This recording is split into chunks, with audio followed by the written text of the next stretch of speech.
Hello, Connecticut, and welcome to the Paid Leave Podcast. The title basically says it all. I'm Nancy Barrow, and I will be delving into this new state program and how it can help you and your family.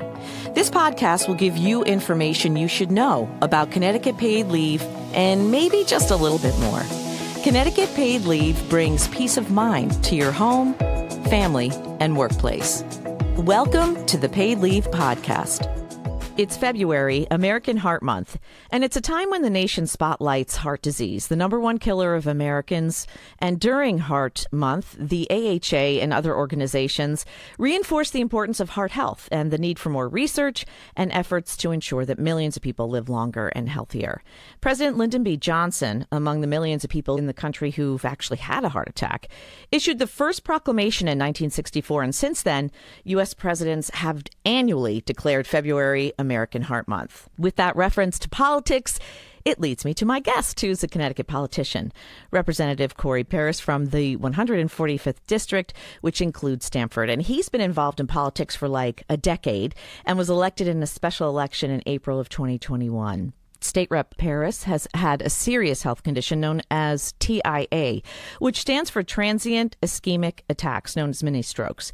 And we'll talk about how Connecticut paid leave could help with this serious health condition. And Corey has made it his life's purpose to commit his work and mission to public service and community activism. And he is the Chief Impact Officer in Business to Person, which is based in Darien, which serves approximately 28,000 individuals in Lower Fairfield County and supports families and individuals as they move towards stability with healthy food, clothing, housing assistance, and a path to economic opportunity. And he previously served as Chief Development Officer for the Children's Learning Centers of Fairfield County, the state's second largest center-based early childhood education center. And he was instrumental in ushering in record support of revenue for the organization. And he serves currently on the Connecticut Legislature's Appropriations Committee as Vice Chair and as a member of the Higher Education and Employment Advancement Committee and Education Committee. Welcome to the Paid Leave Podcast, Representative Paris. Thank you, Nancy. I want to be that guy you talked about. Do you have time to do anything besides? No, nothing. Nothing at all. And it's funny you said that because someone recently mentioned, you got to take a break. All you do is work. You're sending emails like 11, 12 a.m. And with her usual dismay, my fiance shook her head because I try to hide it from her that I'm working all the time. Oh, no.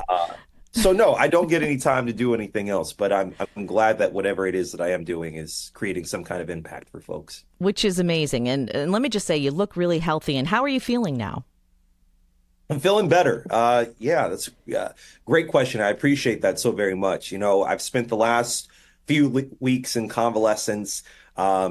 We had the PFO closure surgery, which was contributing to the TIAs and mini strokes that I was experiencing over the past year and a half. That took place at the end of October, beginning of November. Doctor said, you'll be up and at 'em in 4 hours. It was not. It's been about 4 weeks to really recover and get back to where I needed to be. There was also a small issue during the surgery where there were some issues with my heart rhythm and I experienced AFib. And I think what has happened since then is that it's really caused me to pay more attention to my body. I'm one of those people that will just keep going and figure out a way to rest later. But this has been jarring enough that I'm paying far more attention. And unfortunately, in this convalescence, because I'm being held hostage by the boss, as I like to refer to her, I have watched more episodes of Real Housewives of any franchise than I care to admit, and murder mysteries. So I can tell you how to get along with really rich women in exotic places across the country and kill your spouse and get away with it because of all the TV. Oh, my goodness. Well, let's talk about your serious health condition and TIA. My dad had a TIA, a mini stroke, but he was in his 70s. And I didn't realize young people could have this too. Tell me how you first found out that you had a TIA, a mini stroke. What were some of the symptoms that you had? Yeah, so it was really interesting because I was the first time I really had noticed it, I was at a conference in Indianapolis. And at that conference in Indianapolis, I began to just kind of feel worn down the entire weekend, which I'm a big energy person. So that was a little odd. And I didn't want to do anything except stay in my hotel room. I was hot, I was cold, I was hot, I was cold. And then what ended up happening is I had this really awful pain and numbness in my left arm, and it went down the left side of my body. Mm. Well, the left side of my face was numb and top of my head was tingling. So it was very odd. It was like a sudden onset, and I felt like maybe I was coming down with something. And your dad would tell you they come on so quickly and so unexpectedly that one moment you feel fine, and then the next your body and your mind feels completely out of sync. So that took place for probably 2 or so days. And 2 weeks later, uh, we were visiting family in Arkansas, and the physical sensations once again reappeared. And it Mm. felt like a sudden numbness and weakness, especially again on my left side of the body. And I experienced some difficulty talking and walking. And I felt like this certain urge and burst of anger because as I'm trying to call my doctor to schedule an appointment for when I returned home, I couldn't, I knew what I was thinking, but cognitively, I could not get those words out verbally. Wow. So the symptoms disappeared within, they lasted longer. It was not within a few minutes, but they lasted longer for a couple of hours. And again, it was a lot of physical limitation. So I made the promise to come back home. I got off the plane, went to Stanford Hospital, and in the ER, they said, "We think you might have had a stroke." And I said, "There's no way. I was just trying to watch the Chiefs game at home. There's no way I just had Yeah, almost had a stroke." right. And they said, "No, no, no, no. We want to keep you overnight." So they kept me for a couple of days, and said, "It doesn't seem like a stroke. Maybe it's Bell's palsy because my face, I'd experienced facial droop." That didn't make sense either. So a couple of months had passed again. This is from August into December. I experienced the same symptoms again. But then fast forward from December to March of this year, I was at dinner. I was away on a trip with friends, with colleagues from the legislature. I was at dinner and I kept saying, "I've got this awful headache." I said, to the point I can't keep my eye open and my face is numb. And Mm. they're like, "Corey, are you okay?" And so they said, "Look at me." When I turned to look at one of them, my whole face had started to droop. Oh, no. And I had a stroke right there at the table, and we went to the hospital, and it was again, no one caught it. Well, here's the reason why. People fail to realize that TIAs and mini strokes, as dangerous as they are, they don't show up on CAT scans or brain scans. It's never there. And the facial droop, they automatically assume that it's something else. But because in young people, um, it's not the textbook definition of what a person having a stroke should Hmm. be, Hmm. people basically pass it off as something completely different. Colleagues of mine noticed we were in a meeting one time. Eleni Cavros-DeGraw would tell you, I had a full thought coming out and then I just stopped. And everyone in the room kind of just looked at me and they thought that, I had just gone silent. No one knew, but she knew. And the reason why she knew is because her mother had PFO and her mother had a mini stroke as well. And her Wow. mother just started talking about something and then stopped, was having the stroke, and then started talking about the same thing all over again. So she knew some of the symptoms. And for me, when I'd gone in for a test to just check in on other things, my cardiologist said, because of the symptoms that they've said that you exhibited when you were here last August, I want to check you for something else. He did what's called a bubble test. And the bubble test showed that the bubbles were basically going from one chamber of my heart, from one side of the heart to the next, and just flowing through at an alarming rate. Oh. So lots of bubbles going through, which shows that there's a hole in the heart. And so he had put me under anesthesia, which was the best sleep I've had in like the last 15 years, I have to tell you. He said when they had gone down through my esophagus that they found that the hole was anywhere between 3 millimeters to 5 millimeters wide, Hmm. and that they had to they had to close it. So that's when I was introduced to what's called a patent foramen ovale. And it's a hole in the heart that didn't close the way that it should have during birth. And it's a common condition occurring in about 25% of the population. And many of the people who live with it across the globe can live with it without there being any significant health risk, or they could experience cryptogenic strokes or just many strokes or TIAs. So those account for about 20 to 40% of the strokes that happen in younger populations. And PFOs are often found to be a contributing factor in all of this. And what's really interesting is that the incidence of strokes have increased over 18% in the last 3 years and have doubled, more than doubled in people of color. So since COVID, a lot of people have either had these strokes and they've attributed it to basically having migraines. So they'll go to a neurologist, but a neurologist is looking at them and going through all of these tests. And nothing's wrong. And will say, there's nothing wrong. But because they're not connecting that specialist overview with the cardiologist, and the cardiologist isn't confirming whether or not there's a PFO, many young people continue to be at risk for strokes or have strokes and aren't recovering the same way. So immediately when I found out about this, the boss, of course, says to me, you have to go public. You have to say something. And I said, no, people will think that I'm weak. They'll, question whether or not I have the stamina to do this work. They won't understand it, because when we as an educated population don't understand things, especially in the realm of medical terms, then what happens is that we start to play into those fears. And so I didn't want folks that I'd known, folks that I was serving, to play into those fears. But the boss won, as she often does, and I went public. You're very smart. And you're not even married yet. You're very smart. You know she's the boss. Well, how did you handle this all emotionally, Kurt? Because I feel like that would be a really scary diagnosis for someone your age. Right. I just think that would be a lot for someone to take on. So did you go talk to anyone? Did you need to go see a professional? How do you handle that? That's a big diagnosis. Yeah, I mean, there was almost immediately a lot of uncertainty, a lot of fear. The most jarring piece of this was that there was so much unpredictability, and not knowing if it's just a TIA or the start of something that's a more severe stroke. And then you immediately start thinking about all of the times that you didn't feel well and what those, what some of those challenges were. The physical limitations were really challenging. So over the last couple of years, and I think the other big part is that I think I've been having these much longer than we might have experienced. But I just think as I've gotten older, it's presented differently.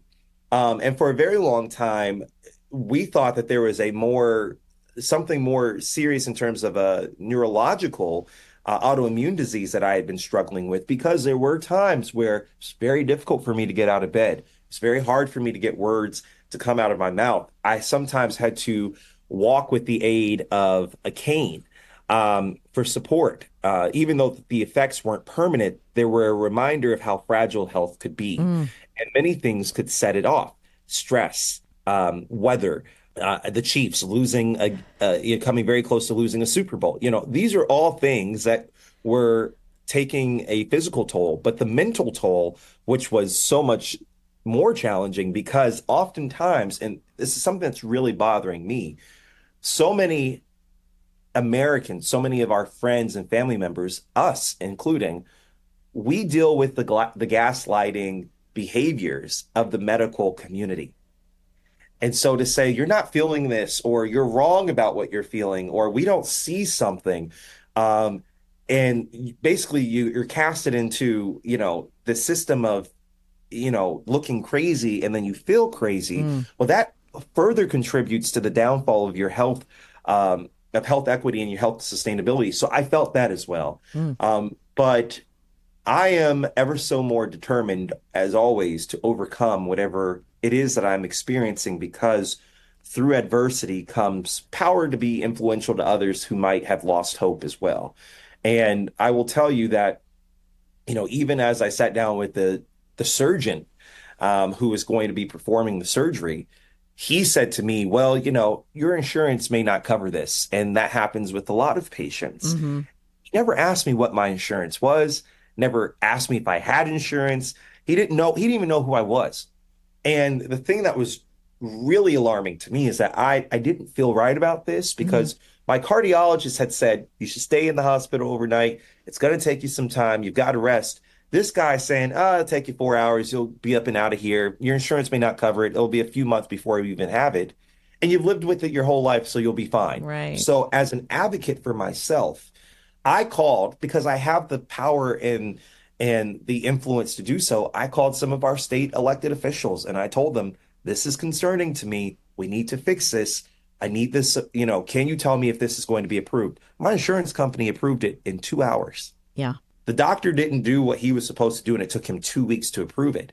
But when I started to raise the alarm, so many of the doctors that were over this surgeon called me and said, well, I think, you caught a good guy on a bad day and he didn't know who you were, meaning because of my stature in the community. Right. And I said, that's exactly why.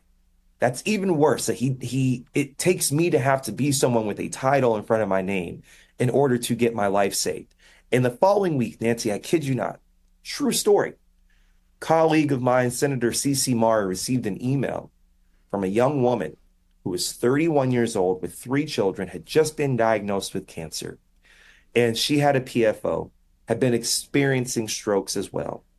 She said to me in this letter that she wanted the surgery, she wanted the PFO closure. The same person who was denying the PFO closure was the same person who was going to be giving me my surgery. Mm. And so and all these young people started sending me messages. We've experienced TIAs. I've dealt with the same thing. I felt crazy. I went through a cardiac depression. I went through this. I didn't know what it was. That said to me that this is a bigger issue and we have to find an answer and a solution to it. One of the great things about Connecticut paid leave is that we've been giving the benefits since January 2022. And the biggest reason for people taking up to 12 weeks from work is for their own serious health conditions. Right. And I think now that we have Connecticut paid leave, it's flexible with the leave plans that you can take, like a block leave. Like you may have needed the 12 weeks to recuperate, or intermittent leave or reduced schedule leave. How important are family-friendly programs like this who really care about getting you better for your working constituents in Stamford in the 145th District? How does it help them? Nancy, no one else can see me right now, but I have tears in my eyes because I think about how serious this was and how fortunate because, of the work that I do, how fortunate I am to not have to take from this program, not that I wouldn't, but because this is so important. Because not only does it promote the health and well-being for individuals across our state, as you said, with time and resources to recover from any condition that they're going through or to support their family or loved ones without financial hardship. And without bias. And without bias, which is so important. Mm-hmm. But what it also does is it reduces the risk of families falling into poverty due to a lack of income during this caregiving crisis. And it helps employers by reducing turnover and increasing productivity and promoting loyalty among employees. And so for me, this would have allowed for me, if I was not Corey Paris, the state rep, and I was just Corey Paris, a regular guy living in Stamford, right? This would have allowed for me to prioritize my recovery without the stress of all of these other challenges. And it would have enabled me to focus on the healing and returning to work stronger and better. And I know that this entire experience has deepened my appreciation of how critical paid family leave is, not just for those with long-term or chronic conditions, but for anyone facing an unexpected medical challenge. And I think because of COVID, we have experienced things health-wise that we would have never have seen before. Did you have anyone besides the boss as a caregiver? And did she have to take time off from her TV job? No, she didn't. The boss was still going to yoga and still going to workout classes because I'm not a very good patient. That's Because honest. I'm one of those people that I am the Superman for everyone else. Right. And so to see me down and out and to see me kind of off, it is jarring and alarming for all of my friends and family. But she also, the boss is very tough. And she would still go to work. She gets up at, 2:30 in the morning, 3 o'clock. She's on air from 4 to 11. She would come back, check on me. She would go off and then, do the whole check, make sure I had the medicine, the whole 9 yards. But what she is very good at is taking thorough notes.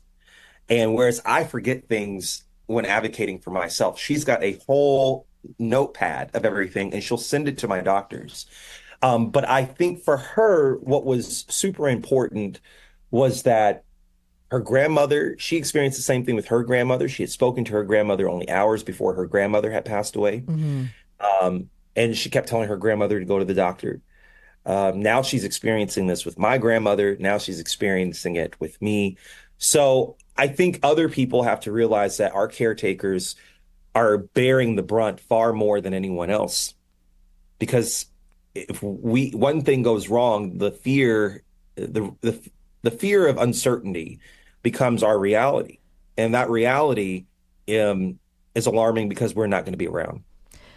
One of the interesting things about Connecticut paid leave is their really expansive definition of family, right? So we do it by affinity. So you don't have to be a blood relative. And since you're not married yet, if she wanted to take time off from work, she could have taken up to 12 weeks to help you.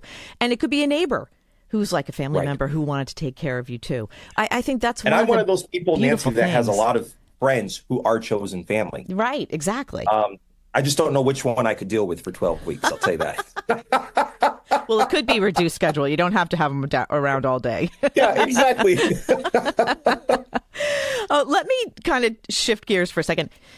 What advice would you give someone who maybe is following in your footsteps, a young politician, someone who really wants to get into politics to affect change? What advice would you give someone? Be true to yourself.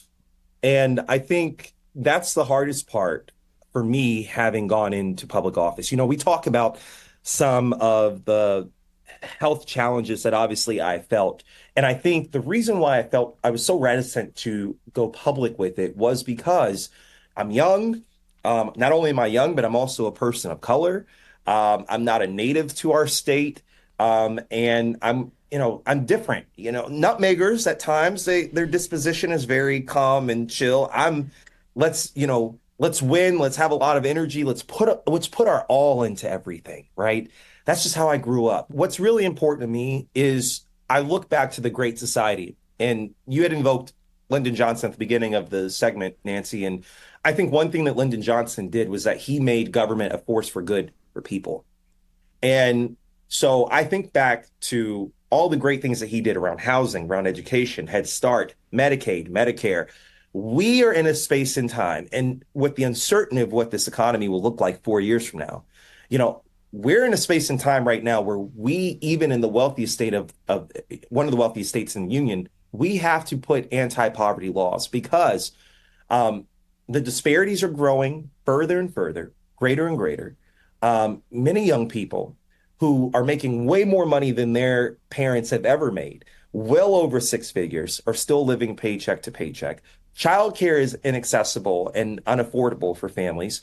Young people don't want to have kids because they're afraid that they won't be able to afford having children.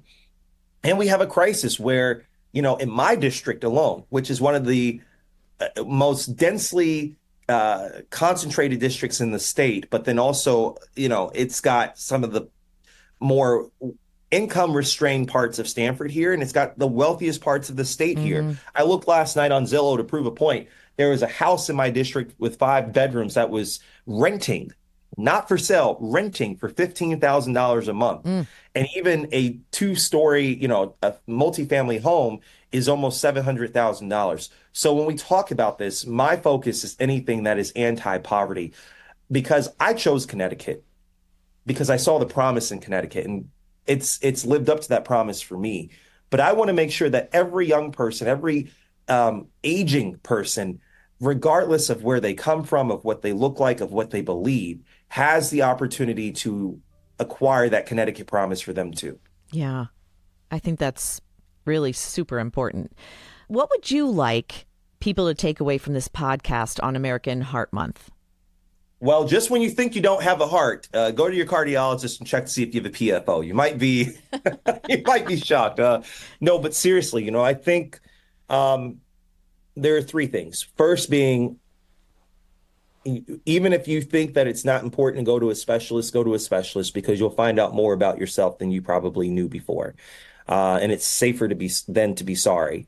Two, we have to do all that we possibly can to advocate for ourselves, not only in the political sphere, in a mindful and rational way, but also in the world of health equity as well. Because one wrong decision or I'll think about it, I'll talk about it later, or maybe it's not that crazy. You're one gaslight away from not being here with your family.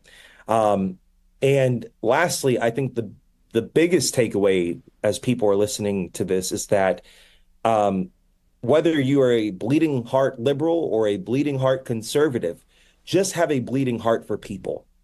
And I think that is the thing that we have to put in everything that we do, is the courage and the ability to use our hearts for good.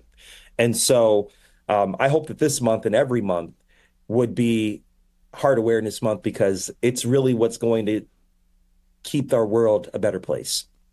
And what advice would you give someone who may have gone through what you went through, TIA, not getting any answers, and, as someone who experienced some bias until they knew who you were? Right. What advice would you give someone who has to really be their best advocate for themselves? One, you're not crazy. You feel what you feel. Your body feels what it feels. Medicine is changing second to second every day. And there's a medical term that I stole from The West Wing, because Abby Bartlett had mentioned this to Jed when Leo McGarry had a heart attack. And she said, time is muscle. And so you have to use every bit of time to build up your muscle. And so if you're able to do that effectively, you will be stronger not only for yourself, but for other people. And you'll catch things in other people that they may not know about themselves. And so I think it's really important to just know that as the medical field is evolving, doctors are experts in their fields, but the experts in fields aren't right 100% of the time. Mm-hmm. And so it is important for us to use every bit of resources, medical journals, help groups to know what's going on. I mean, I had multiple conversations from people all over this country who had experienced the same exact thing that I had experienced. And they said to me that the surgery, some said the surgery was a piece of cake. Others said that it was drastically different than what had been explained to them. And so you're not going to have a one size fits all in this world or in this lifetime. And that's what makes you so unique and so special. Any final thoughts on Connecticut paid leave that you want to share? I think that what we have to do above all else is to show that this is supporting working class communities. It's advocating for families. And we have to expand awareness, ensure the sustainability around this program, and build upon the success. And so it's all around educating the public, advocating for the policies that work, that prove that PFML is smart, compassionate, and motivating, and then using those closing personal stories from people who have benefited from it. The last thing I'll say is that paid family and medical leave is all about dignity and security. It's about giving people the chance to navigate their life's challenges and to do so without compromising their financial stability or well-being. And so I know for me and for hundreds of thousands of others across the country and certainly in our state, my own journey through recovery has only underscored the value of this program. And I'm proud to be a champion of it. And I'm proud that Connecticut is at the forefront of it. Well, I'm proud that you're serving the people of Connecticut. I wish you were serving a bigger portion of it. Maybe that's in your future. As long as the boss says yes, that's fine, Nancy. Thank you, Connecticut Representative Corey Paris, for joining me on the Paid Leave podcast. Thank you. Continued good health to you, and congratulations on your engagement to Symphony, and what a wonderful and exciting time for you. Thank you so much. We're really excited, and I hope that my heart can withstand a lot of dancing between now and September 20th next year. You have time to work on it. And let me just say, I will be the first to tell you that when and if you do have children, Connecticut Paid Leave is here for you and Symphony with 12 weeks of bonding leave. Thank you. Thank you. It was such a pleasure speaking with you, and good luck in the 2025 legislative session. Thank you. For more information or to apply for benefits, please go to ctpaidleave.org. This has been another edition of the Paid Leave Podcast. Please like and subscribe so you'll be notified about new podcasts that become available. Connecticut Paid Leave is a public act with a personal purpose. I'm Nancy Barrow, and thanks for listening.